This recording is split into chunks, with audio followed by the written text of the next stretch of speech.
Bruce Lee, superstar de renommée internationale, était maître des arts martiaux, vedette de cinéma brillante et modèle pour de nombreuses générations. Durant sa vie brève, il a su gagner une place dans le cœur de millions de fans. Tragiquement, il est mort à 32 ans en 1973. Toutefois, son héritage demeure immense. Bruce Lee, maître d'armes extraordinaire, a souvent été perçu comme un surhomme.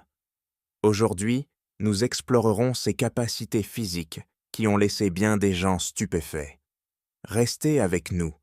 Si cette vidéo vous plaît, n'oubliez pas d'appuyer sur « J'aime » et d'activer la cloche pour ne rien rater. Attendez le numéro 2, vous serez impressionnés. Nous savons tous que nos compétences, quelles qu'elles soient, peuvent se perdre sans pratique. Cela vaut pour la dactylographie, les jeux, le chant et bien plus.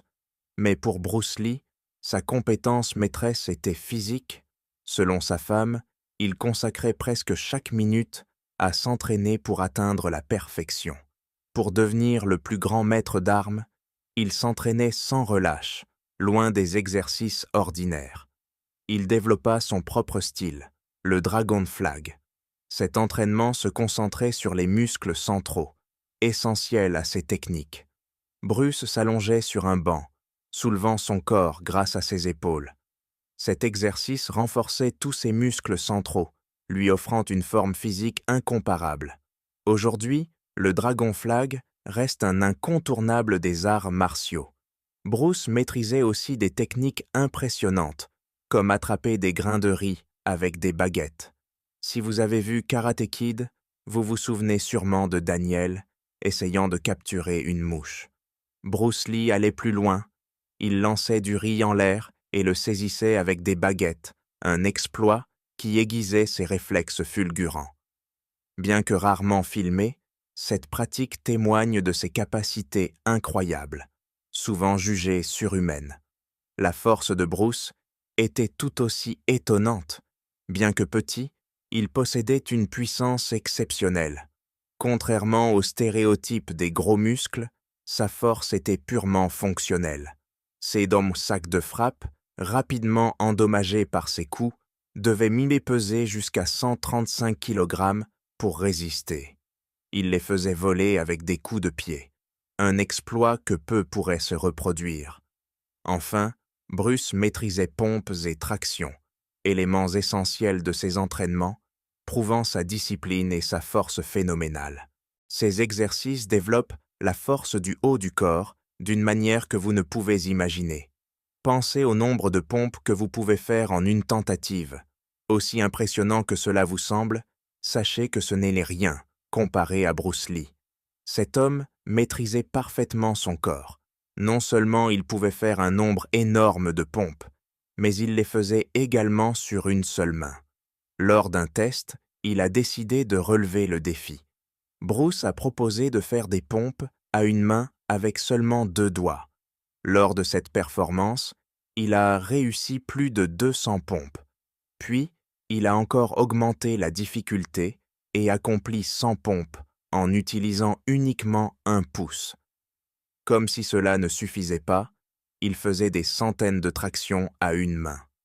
Pourtant, un autre exploit reste remarquable. Sur des pompes isompiezoms à 2 mains classiques, Bruce Lee pouvait en enchaîner plus de 1500 sans pause. C'est incroyable, mais vrai. Cet homme était une légende. Bruce Lee était trop rapide pour le cinéma. Un fait connu des fans, mais ignoré par beaucoup. Quand il était devenu star du cinéma dans les années 70, Bruce Lee était considéré comme l'un des meilleurs acteurs d'arts martiaux. Pourtant, sa carrière a failli échouer. Pourquoi? Il était tout simplement trop rapide. Sur le frelon vert, l'un de ses films célèbres, les caméras ne pouvaient les capturer ses mouvements en temps réel. Aujourd'hui, nous avons des caméras filmant à 30, 60 ou 240 images par seconde. Mais dans les années 70, la norme était de 24 images par seconde. Ainsi, les scènes de combat de Bruce semblaient immobiles à l'écran. Il pouvait frapper 9 fois en 1 seconde et donner 6 coups de pied dans le même laps de temps. Sur les films de l'époque, cela donnait l'impression qu'il ne bougeait pas alors que ses adversaires tombaient. Les réalisateurs lui ont demandé de ralentir ses gestes pour qu'ils soient visibles, même si ainsi, ses mouvements restaient flous à la caméra. Le coup de poing d'un pouce Bruce Lee était célèbre pour son légendaire coup de poing d'un pouce. Cette technique, d'une puissance phénoménale, projetait ses adversaires à 5 mètres. Il plaçait sa main à quelques centimètres de la cible, puis frappait avec une telle force que l'impact les immobilisait. En arts martiaux, une frappe empêchant l'adversaire de se relever rapidement est cruciale. Ce coup donnait à Bruce le temps d'asséner d'autres frappes, assurant ainsi sa victoire. Depuis sa mort, une seule personne a reproduit cet exploit. Un moine Shaolin. Devant des experts en physique, il démontra que la force du coup équivalait à celle d'un accident de voiture à 50 km/h. Dévastateur est un faible mot. Je ne voudrais pas être de l'autre côté de ce point. Un tour de magie. Bruce Lee aimait impressionner ses fans avec un tour unique. Il plaçait une pièce dans la paume d'une personne et lui demandait de la tenir à plat. Au moment où celle-ci voyait Bruce bouger, elle devait fermer la main pour garder la pièce. Mais Bruce était si rapide qu'il récupérait la pièce avant que la main ne se ferme.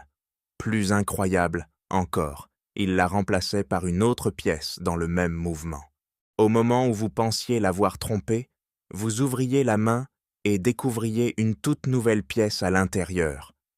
Imaginez si cet homme avait utilisé ses talents pour le mal au lieu du bien. Il aurait été un maître pickpocket. Heureusement, Bruce Lee a choisi un chemin bien plus noble dans sa vie. Bruce était trop agile. L'une des citations les plus célèbres et marquantes de Bruce Lee se termine par ces mots « Sois de l'eau, mon ami ». Cette phrase illustre parfaitement l'agilité incroyable de Bruce. Il était si agile que ses adversaires parvenaient rarement à le toucher. De nombreuses anecdotes rapportent que, même en donnant le meilleur d'eux-mêmes, ses adversaires n'arrivaient pas à lui porter un seul coup. Une des leçons clés pour un artiste martial consiste à anticiper les attaques, à rester mobile et à utiliser l'énergie de l'adversaire contre lui. Dire que Bruce maîtrisait cette technique serait un euphémisme. Il expliquait souvent que pour exceller au combat, il fallait être aussi fluide, adaptable et insaisissable que l'eau. Mais cette phrase avait une face sombre que beaucoup ignorent. Bien qu'il encourageât ses adversaires à être de l'eau, Bruce nourrissait une peur intense des grandes étendues d'eau. Lorsqu'il était enfant, il avait poussé sa sœur dans l'eau pour plaisanter. Pour se venger, elle l'avait maintenu sous l'eau jusqu'à ce qu'il promette de ne plus recommencer. Ce jour-là, en sortant de l'eau, Bruce avait juré de ne plus jamais entrer dans une piscine. Vous parlez d'une leçon apprise. Merci d'avoir suivi cette vidéo. Connaissez-vous d'autres faits sur Bruce Lee que nous n'avons pas mentionnés? Si oui, partagez-les en commentaire pour honorer sa mémoire. Et n'oubliez pas d'appuyer sur j'aime et d'activer la cloche pour découvrir d'autres vidéos passionnantes.